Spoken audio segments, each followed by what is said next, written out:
All right, welcome back. So this is 3.3, adding and subtracting our rational functions. So this is the other function operations we can deal with our fractions. So adding and subtracting, like with our numeric fractions, so you have to have a like denominator. Assuming they're the same, we just combine the numerators, watching out when we're subtracting and watching out if there's negatives with that process. We should always watch out and try and factor the final expression if it's possible to see if we can simplify it further. This is more likely to occur when the denominators are like, because I can kind of design the problem around the idea of here's what I want for my denominator, here's what I want for my numerator, so we can factor. How do I split it up to create that scenario? So this is more likely to occur, that you can factor the final result and reduce the expression. So we have 2x minus 7 over 4x squared minus 24x, and then plus 3x minus 13 over 4x squared minus 24x again. So as you can see, we have the same denominator. With the same denominator, when we add them, the denominator does not change. It stays 4x squared minus 24x. As for adding them, well, 2x plus 3x makes 5x. And negative 17 plus a negative 13 make a negative 30. So that's now our single fraction expression.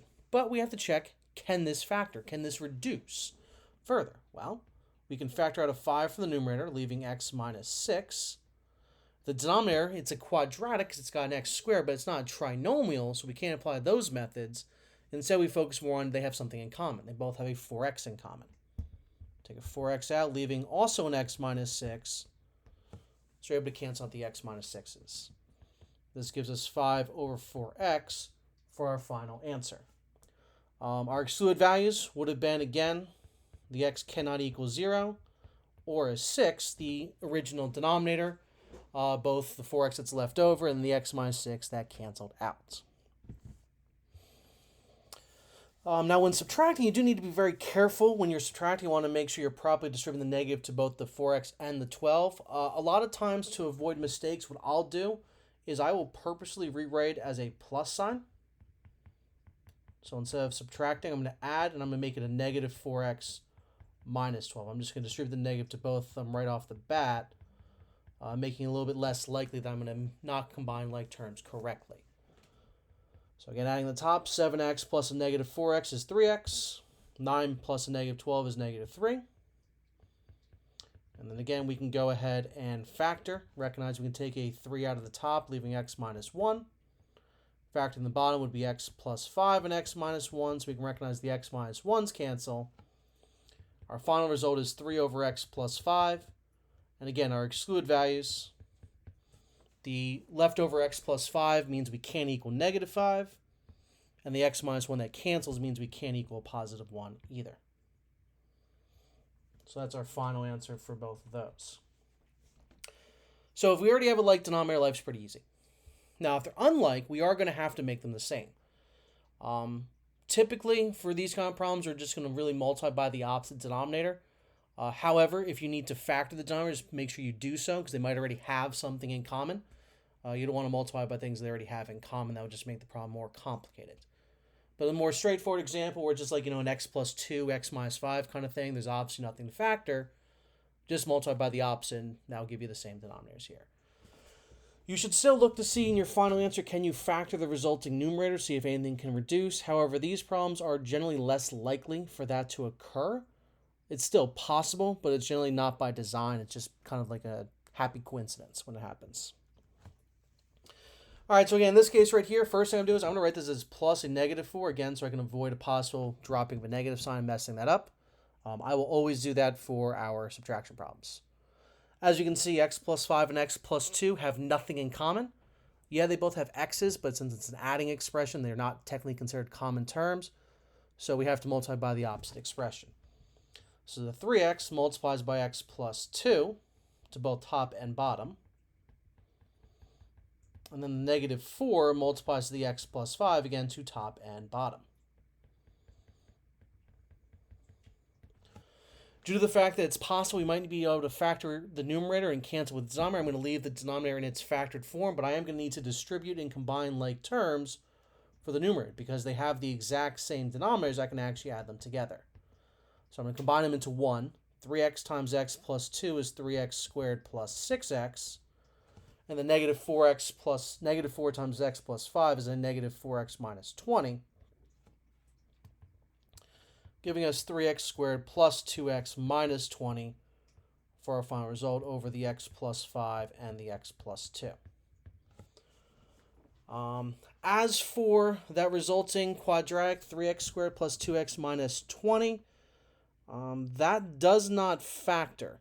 So it's not something we have to worry about. Since it doesn't factor, it can't possibly reduce with x plus 5 and x plus 2. You're fine leaving in this form right here. If you kind of want to make it look a little cleaner, so they're both very similar, you can go ahead and distribute and FOIL the denominator, giving you x squared plus 7x plus 10. Still need to talk about the excluded values. That's just the negative 5 and negative 2 from the denominator expressions. Again, it's not necessary to FOIL the denominator. You can leave it as x plus 5 times x plus 2. I would not take off points, for my class at least, for something like that. It just kind of looks a little nicer if both expressions are kind of like the fully FOILed out quadratic trinomials rather than one be a trinomial and one's in its factored form. It just kind of looks a little weird. This is a little more aesthetically pleasing. All right. So let's just do another one kind of similar to that. So again, the idea is we can recognize here they both cannot factor at all, x plus a and x minus 3. Just going to go ahead and multiply by the opposite. So 5x times the x minus 3.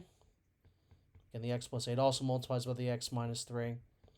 And then the 2 times the x plus 8 to give us our common denominator on that side as well. So it's x plus 8 times the x minus 3. Once again, we're going to leave the denominators alone, just kind of see what happens. Numerator, when we distribute, FOIL, combine all our expressions, we're going to get a 5x squared minus 15x. And then a plus 2x plus 16. So that's going to give us 5x squared minus 13x plus 80 over our, if we FOIL it out, x squared plus 5x minus 24. And I don't know why I said plus 8. That's a plus 16. Sorry about that.